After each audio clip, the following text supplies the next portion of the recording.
Hello, I don't know if you can hear me. Ah, there he is. All right, we can go straight to you then. Well, this How are is you? hi Jim. This is Dave Marble from Ocean. How are you? Great, Dave. How have you been? Not bad at all. Hope you're staying safe. Yeah, we're doing the we're doing the good work. I think. I absolutely appreciate the appearance here. This is obviously a critical time. I know you're extremely busy. You've been a longtime supporter of Ocean all the way back to when we were doing the BTOP infrastructure grants, and I've been on your cybersecurity advisory commission for the last couple of years, and so I got a more of an inside baseball view of the kind of work that you do. But again, certainly from the Ocean community, we really appreciate your work, and so I'm gonna kick it off to you and let you go and talk about things, and then at the end maybe we'll ask a couple of questions. How's that? That sounds really good. Well, first of all, I want to thank you and Ocean for having me here and covering the topic that we're going to discuss today from my vantage point on the Cyber Solarium Commission. And I'm not sure exactly how you want to proceed. I can talk for a few minutes, and then I'd love to take some questions. But first of all, I hope everyone is staying safe and healthy out there. This is certainly a once in a generation or two generations event, perhaps. And it's just surreal that we're all living through this time, but we are going to get through it together. And the work continues just in other ways. I think people have a deeper appreciation for technology and the internet, and especially group chat meetings like this, whether it's Zoom or Teams or the many other technologies that are out there. It certainly has facilitated ongoing work, certainly the work of the Congress and committee work and things that are happening remotely. And in the future, I think it will get even better. But for right now, let me start with saying that I was so honored to be a part of the Cyber Solarium Commission over this past year. And it basically, at the end of the day, we produced a document that I believe is a very thorough, well thought out plan for better protecting the country in cyberspace. The Cyber Solarium Commission was created in the National Defense Authorization Act. It was first proposed by Senator Ben Sasse. And there were 14 members, including 4 legislators, 4 senior executive branch officials, and 6 nationally recognized experts in cybersecurity from the private sector. And we basically met for about 2 hours each week for 10 months. So there was a lot of in-person hours that went into the final report when it was released on March 11th. Just by way of a little bit of background, the Solarium Commission, the Cyber Solarium Commission was based on or conceived of in replicating in some ways the in-depth dialogue and debate that took place back in the Eisenhower administration when President Eisenhower, after Stalin had died, recognized that our policy and actions toward the Soviet Union were geared more toward the person than they were the actual country. And Eisenhower said, we really need to relook at our strategy toward dealing with the Soviet Union. And he charged his top national security experts from the National Security Council to look at that strategy. And they divided up into 3 groups. And they looked at 3 main strategies: confrontation, dismantlement, or containment of the Soviet Union. Each of these groups argued their position to Eisenhower. He was the final arbiter, and they finally, obviously history knows that we settled on the policy of containment. And that guided US policy and spending interactions and work with our allies going forward. And so that was the concept behind this, that we would have an overall arching document that would guide our strategy in cyberspace and that would guide our spending and actions and how we best protect the country in cyberspace. We came up with, there were 3 main things we looked at: cyber offense, cyber defense, and then how we protect the country in using international norms, if you will. And so basically, we have this concept of now layered cyber defense, and it does look at more forward-leaning strategy in cyberspace, but also building in resilience or raising the cost to adversaries if they were to attack the United States. We want to minimize their the success that they would have or what they would get even if they were successful, and in some cases imposing costs. And then the third strategy, of course, is creating stability in cyberspace through imposing international norms or enforcing international norms. So that's basically the whole concept behind Solarium. It was in-depth discussion that took place. I was very pleased with the quality of the debate or the dialogue that took place in the commission. Quite frankly, it represents kind of the nonpartisan, policy-focused dialogue that we see all too little happening in Congress right now. And so it was really refreshing, and it's time well spent and meaningful dialogue and discussion. I was really pleased with the give and take that took place among some of the top cybersecurity experts in the country that were part of this effort. And again, I was just honored and humbled to be a part of it. So I'm going to stop there, I guess, and I'd love to get to some questions. If you want me to elaborate more, I can do that. But I want to. I think we do have a few questions for you, right? And obviously this past month has been unprecedented, and with respect to cybersecurity, which I think most of us on this believe is a nonpartisan issue. You know, what with respect to what we're now seeing with COVID, what do you think the effect is going to be on you know, sort of government policy relative to what we've learned in the last month, and relative to cybersecurity? Sure. Well, certainly COVID-19 is a shock to the system, and you know, anything now that can be done remotely is certainly being done remotely. That was a real wake-up call for everyone. That means that you know, we've become very aware very quickly and very painfully where connectivity and cybersecurity are falling short. And so, you know, we've heard, I'm sure, some of the news reports on some of the video chat services that you know, that had security problems, and hopefully those are being fixed and patched. But you know, they were problems for some that were using the technology, and I'm certainly you know, it could be straining the cyber ecosystem, but it seems to be adapting, you know, pretty well, and is certainly resilient. But you know, what's happening in cyberspace now that, you know, wasn't happening 2 months ago at you know, quite the same volume, right? People are working and learning and watching movies, doing homework, grocery shopping, watching YouTube to learn how to fix appliances. You know, the list goes on and on, and more actively, you know, obviously creates more opportunities for bad actors. In the Solarium report, we recommended that there be concerted efforts to come up with a continuity of economy plan that will ensure the continuous operation of critical functions of the economy in the event of a significant cyber disruption. And you know, with the rapid onset now of COVID-19, we have essentially activated our continuity of the economy plan, and only quickly to realize that our plan isn't very good and where it exists at all. So we've had to adapt. So these are the things that we're working our way through right now. So there's kind of a COVID-19 has forced a refocusing on using technology, but recognizing the limits of it if it's not a secure and robust ecosystem.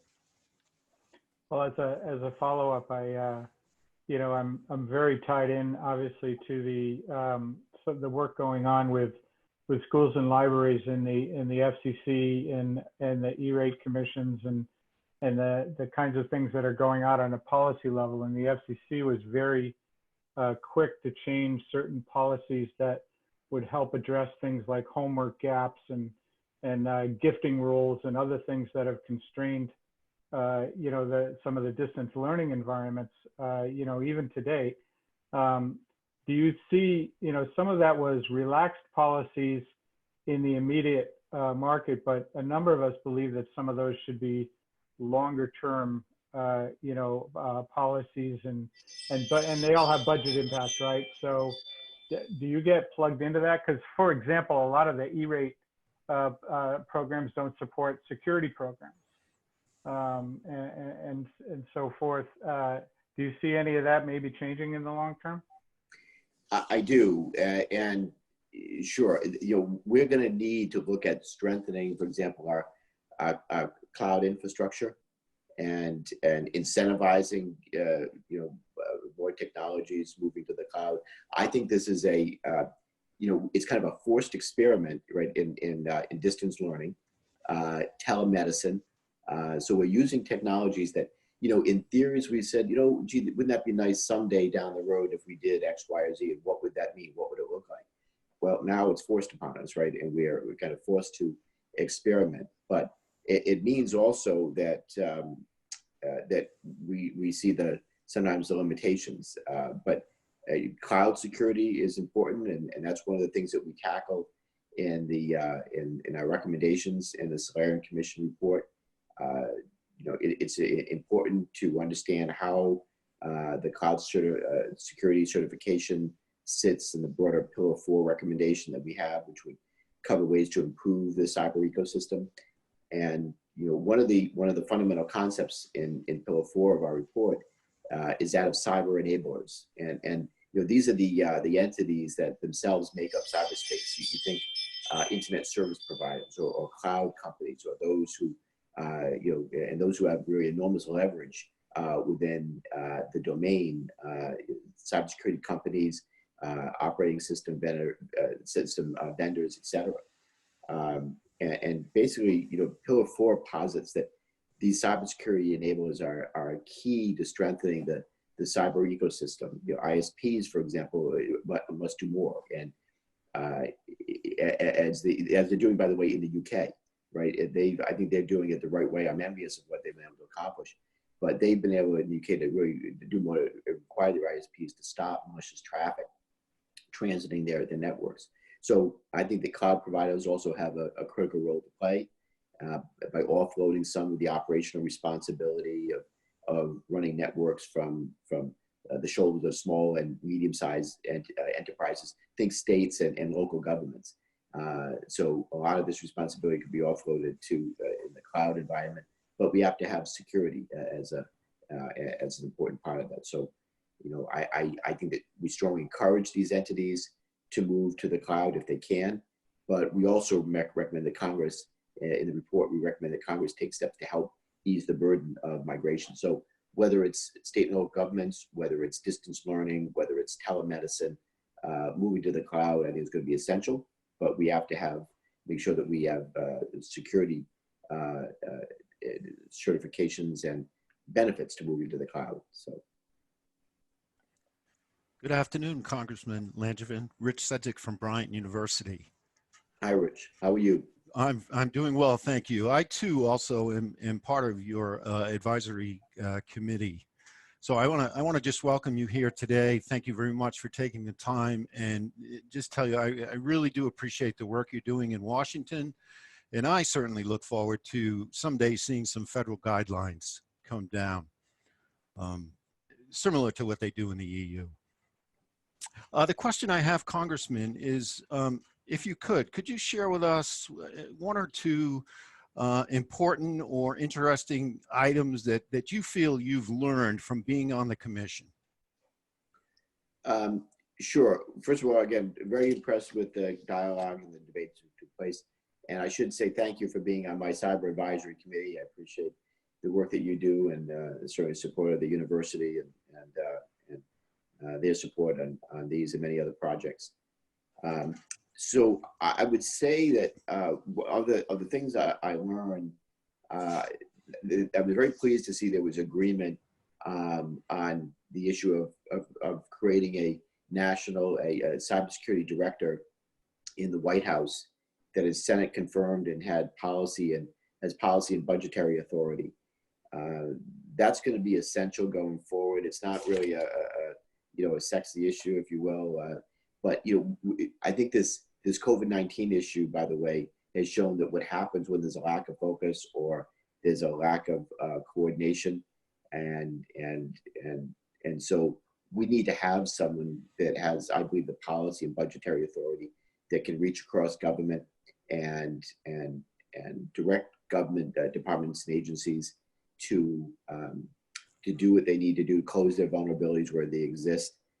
Think in terms of, we want to prevent the next OPM hack from happening, and so it's going to be essential that we have somebody that is in the White House that can help direct these things. And I would also say that it became very clear that this was, although not maybe the sexy of issues, it is something that it's important. So we found it really foundational, just about everything else. So in terms of leveraging the National Cyber Director, there's a couple of things that that we need to bear in mind, and not only, as I said, stopping the next OPM breach, but we also, it's a place where where government, where that that entity didn't take the defensive measures that it needs.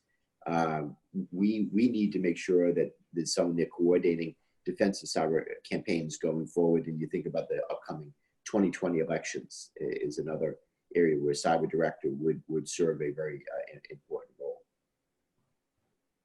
Thank you.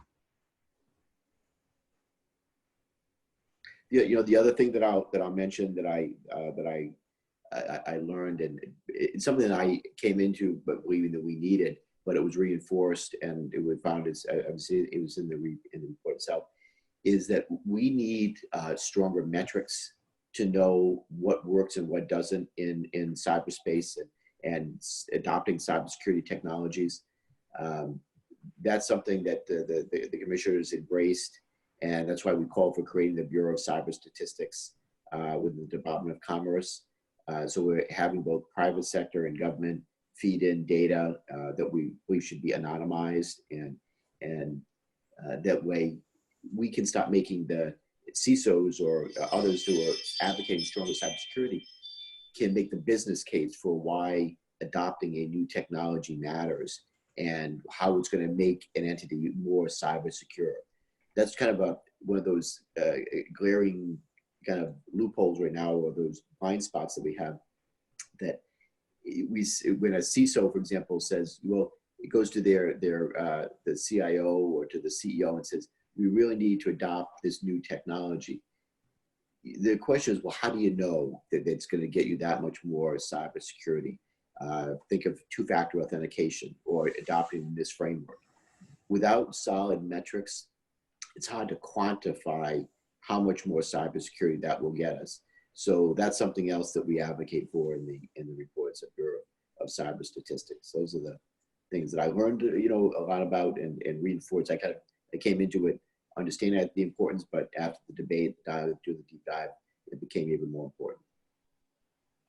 Great, thank you.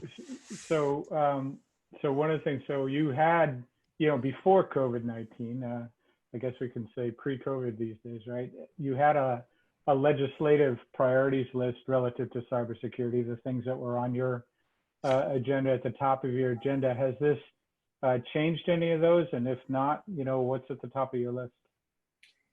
So definitely establishing the National Cyber Director is among those things that's the top of the list.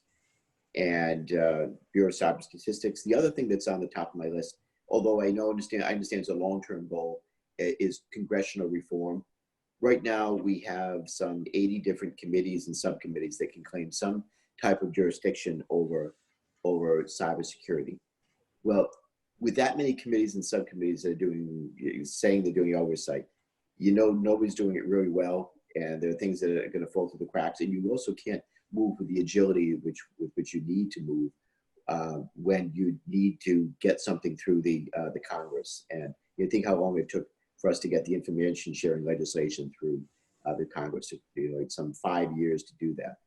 And so just as we did reform of the intelligence community back in the 70s, when we saw that there was lack of coordinated and sufficient oversight of the intelligence community.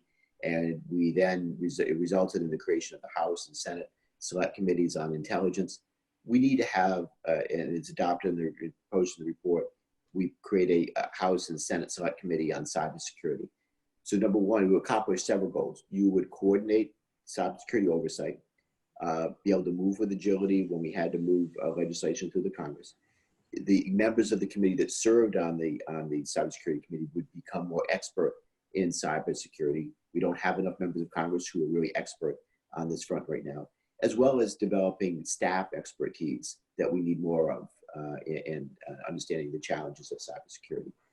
So those are among my top priorities. In addition to, by the way, I should also mention creating an undersecretary at the Department of State that had that was accountable to the director, to the Secretary of State,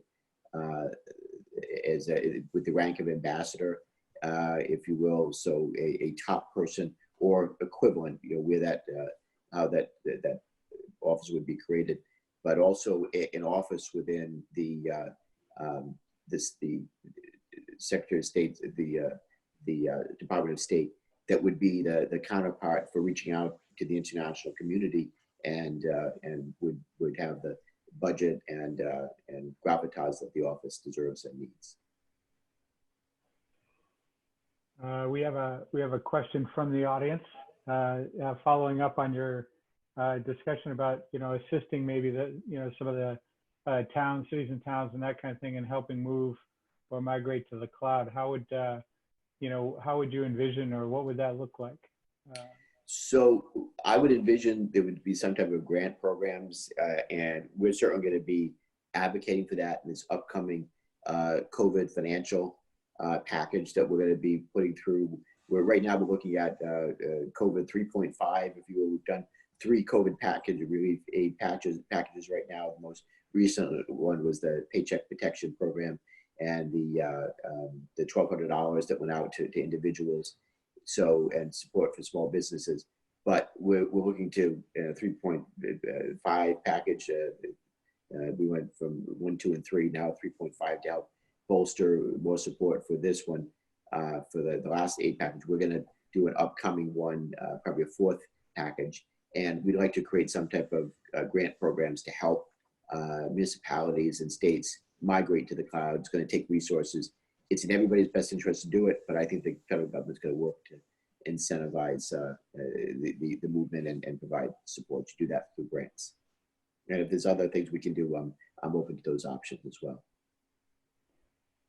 Yeah, and I just in support of that, even in little old Rhode Island with our 39 cities and towns, we do struggle to get some uniformity in some of the things that we could be doing, even on just a pure security level, in a more holistic fashion for all our municipalities at the same time, to help secure them. And you and I have actually talked about that. So yeah, we want to have, we want to achieve scalability, but also security requirements have to be built into it as well. Right. So there's so many subjects here. I will tell you, maybe this is just so personal insight as we've been going through the cloud, is that we're part of the national R&E network here at Ocean, and so there's been a lot of national discussion. And in fact, we sent a couple of position letters in on the upcoming packages to state what our perspective is relative to the needs of our communities in the community anchor institution market. And one of the things that we've noted, because we're so heavily involved in research, is that when you mentioned anonymized data sets, that sort of struck a chord with me. One of the things that is actually hindering some of the research going on right now across the country is the individualized data sets that exist in healthcare in each individual state or institution, and not being able to share that data because of restrictions on anonymity. And if there's one thing that from a uniform perspective that Congress could take a look at, is that particular subject, because it would really help research. Yeah, agreed. Yeah, definitely agree on that. Thank you, Good. Congressman Langevin, for joining our new virtual Venture Cafe. You're welcome, Tuni. Thank you for having me, and great to see you. And Dave, thank you for hosting today, Venture Cafe and Ocean. It's a great discussion. I'm sure it won't be the last time we'll be talking about the Solarium Commission report or cybersecurity. And if there's anything you need from me, please don't hesitate to ask. Appreciate it. Thanks very much, Congressman. All right. Thanks. Take care, everyone. Be safe.